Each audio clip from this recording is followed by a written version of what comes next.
aí, vamos estudar a lição? Chegamos à terça-feira, dia 28 de outubro, e temos uma pergunta iniciando o conteúdo de hoje. Desapropriação ou aniquilação? Pastor, o povo de Israel tinha que desapropriar os habitantes que tomavam conta da terra que pertencia a eles por promessa de Deus, ou eles tinham que aniquilar? Você observa que existem diversos textos relacionados aqui para a nossa leitura, considerando a questão número 3 da lição desta semana. E aí, estes textos levam-nos à seguinte conclusão.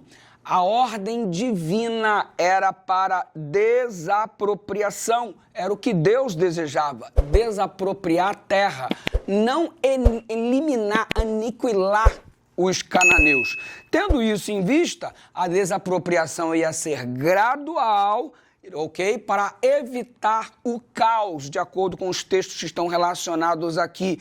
E tudo isso visava destruir a idolatria que fazia parte, era contundente na vida do povo, para que ela não corrompesse o povo de Israel. Até as crianças do povo cananeu eram dadas à idolatria e elas eram os primogênitos, inclusive, levadas a sacrifício humano. Tendo isso em vista, havia um repertório vasto do desenvolvimento da idolatria e ainda por cima a prática da prostituição, e tudo isso envolvia desde o mais novo até o mais velho, de modo que toda a sociedade estava corrompida. Por isso entendemos posteriormente a ordem de Deus para que até as crianças fossem eliminadas. E cada dia a gente vem fazendo uma abordagem a respeito da morte destas crianças, e hoje, por exemplo, eu quero considerar contigo um ponto de que havia uma normalização do mal na sociedade dos cananeus. E essa normalização do mal não era uma prática somente entre os adultos. Também entre as crianças, aquilo que o povo de Israel via como mal, à luz da revelação de Deus, para as crianças do povo de Canaã, a prática deste mal era algo normal, de modo que se essas crianças fossem poupadas e inseridas na cultura de Israel, comprometeria o povo de Israel no que diz respeito à orientação divina para estarem afastados da idolatria.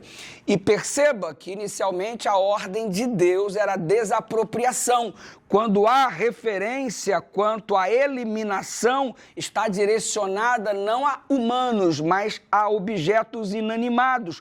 Todavia, o que nós percebemos é que essa cultura da idolatria precisava ser arrancada da terra com a desapropriação e todas essas coisas, só que simplesmente o povo de Canaã, semelhante ao faraó do Egito, não aceitaram os apelos divinos, os apelos de Deus, o apelo divino. Tendo isso em vista, eles endureceram o seu coração e eles então permaneceram em cidades fortificadas, ao invés de aceitarem a desapropriação, criaram um processo de rebelião.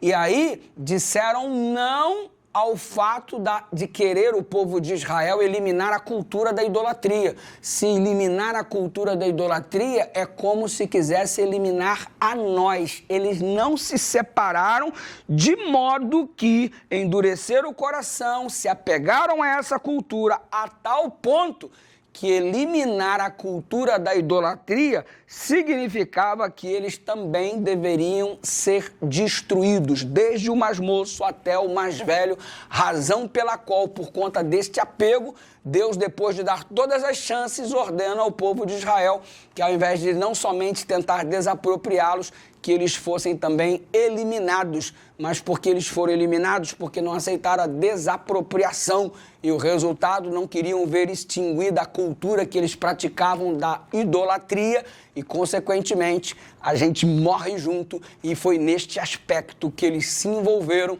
e o resultado é que a coisa terminou como nós estamos observando, de modo muito triste. E, obviamente, se isso entristece o meu e o seu coração, entristece muito mais ainda o coração de Deus, que ama cada ser humano, deseja salvar cada ser humano, mas o ser humano, esses contados entre os cananeus, se recusaram a aceitar o apelo de Deus e se recusaram a abandonar esta vida de idolatria e prática de prostituição cultual. E o resultado inevitável foi o juízo de Deus que os abateu. Deus é justo juiz, o início era a desapropriação, que acabou se tornando em aniquilação por causa da dureza do coração dos habitantes apegados à idolatria.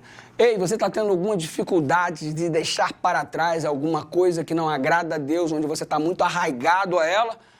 Conhecereis a verdade, e a verdade vos libertará. Mas a verdade só liberta aquele que permite, e que permitamos a ação do Espírito do Senhor para nos libertar aquilo que não é da vontade de Deus. Ora comigo, Pai querido.